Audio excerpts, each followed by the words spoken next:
ایک بار پھر آپ کو حیدرآباد کی صورتحال سے متعلق آگاہ کرتے ہیں۔ حیدرآباد کے مختلف علاقوں میں موسلادھار بارش ہوئی ہے۔ ڈپٹی کمشنر کے مطابق حیدرآباد شہر میں کلاؤڈ برسٹ ہوا ہے۔ شدید بارش سے نشیبی علاقے زیر آب آ گئے ہیں۔ کوشش کی جا رہی ہے جو علاقے زیر آب آئے ہیں وہاں سے نکاسی آب کا کام شروع کر دیا جائے۔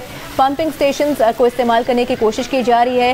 متعدد فیڈرز جو ہیں وہ اس بارش کے باعث ٹرپ ہو گئے ہیں۔ بجلی کی عدم فراہمی ہے جس کے باعث جنریٹرز کی مدد بھی حاصل کی گئی ہے۔ اور ترجمان ہیسکو کا اس تمام تر صورتحال پر بتانا ہے کہ حیدرآباد ریجن کے 220 فیڈر سٹرپ کر گئے ہیں۔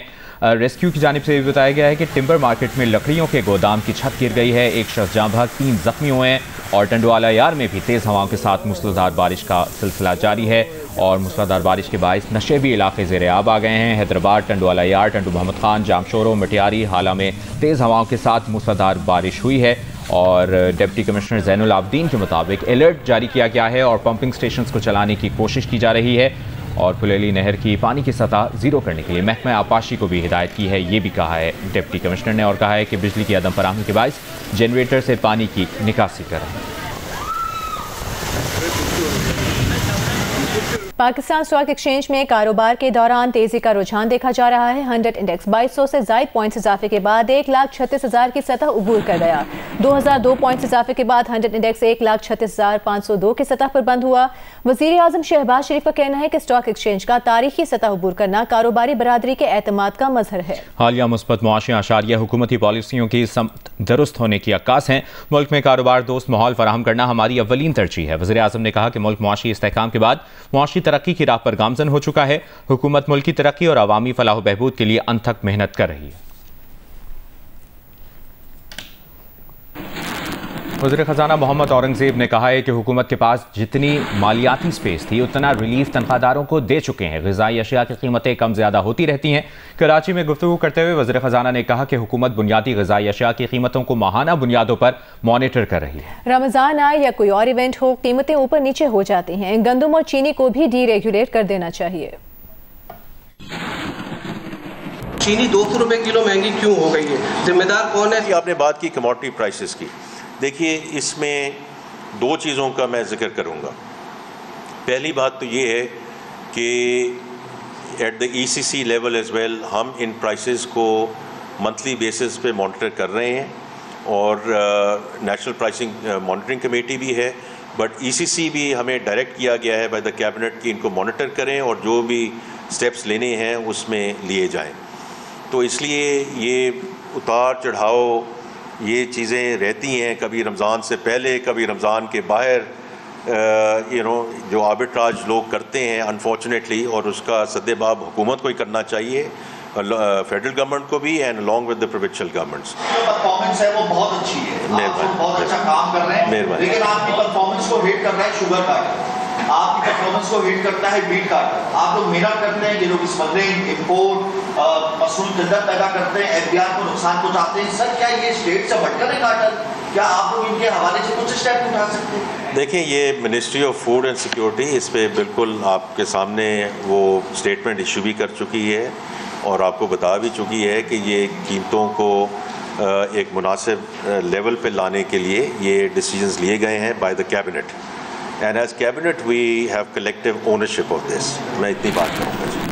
خزانہ محمد اورنگزیب نے کہا ہے کہ پہلی مرتبہ مکان بنانے والوں کے لیے سستے قرض کی اسکیم لائی جا رہی ہے، اس سلسلے میں بینکس کو سپورٹ کیا جائے گا۔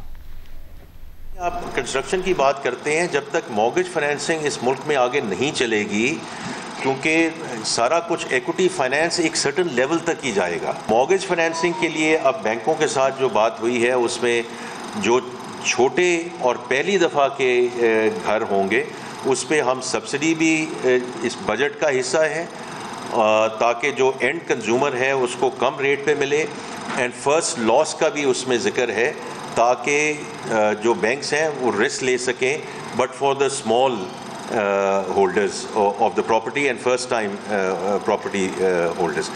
برطانیہ میں موسمیاتی تبدیلیوں اور بلند ہوتی سمندر کی سطح کے بعد انتباہ جاری کیا گیا ہے کہ ملک میں شدید گرمی اور تیز بارشیں معمول ہوگا اور سیلابوں کا خطرہ بھی بڑھ جائے گا۔ تفصیل لندن سے جیو نیوز کے نمائندے سعید نیازی کی اس رپورٹ میں دیکھیے۔ برطانیہ میں موسمیاتی تبدیلیوں کے حوالے سے تشویشناک انتباہ سامنے آیا ہے، کیونکہ اسٹیٹ آف UK کلائمیٹ کی آج شائع ہونے والی رپورٹ میں کہا گیا ہے کہ برطانیہ میں سمندر کی سطح عالمی اوسط کے مقابلے میں تیزی سے بلند ہو رہی ہے اور ماحولیاتی تبدیلیوں کے سبب پہلے ہی شدید گرمی اور بارشوں کے ریکارڈ ٹوٹ رہے ہیں اور مستقبل میں گرم دن زیادہ اور سرد راتیں کم ہوں گی۔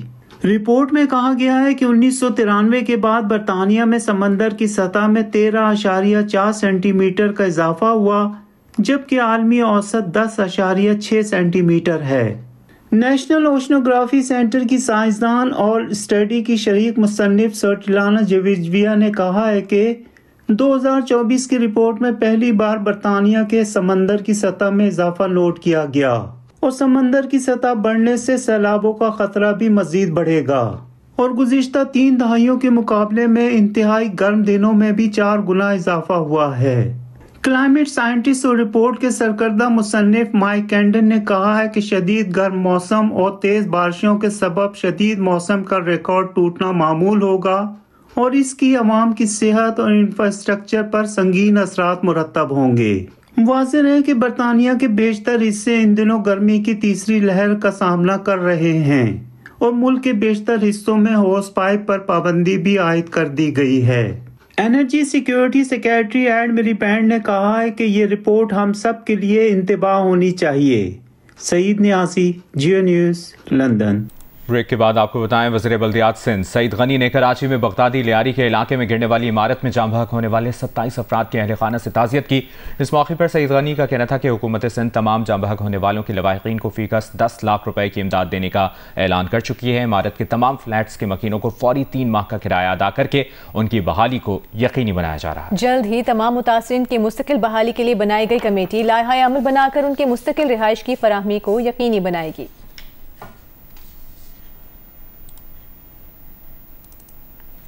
گورنر پنجاب سردار سلیم حیدر نے کہا ہے کہ نوجوان نسل ملک کا مستقبل ہے، پسماندہ علاقوں میں بھی اعلیٰ تعلیم کی سہولیات ملنی چاہیے۔ سردار سلیم حیدر سے مختلف اضلاع کے طلباء نے ملاقات کی اور اپنے مسائل سے آگاہ کیا۔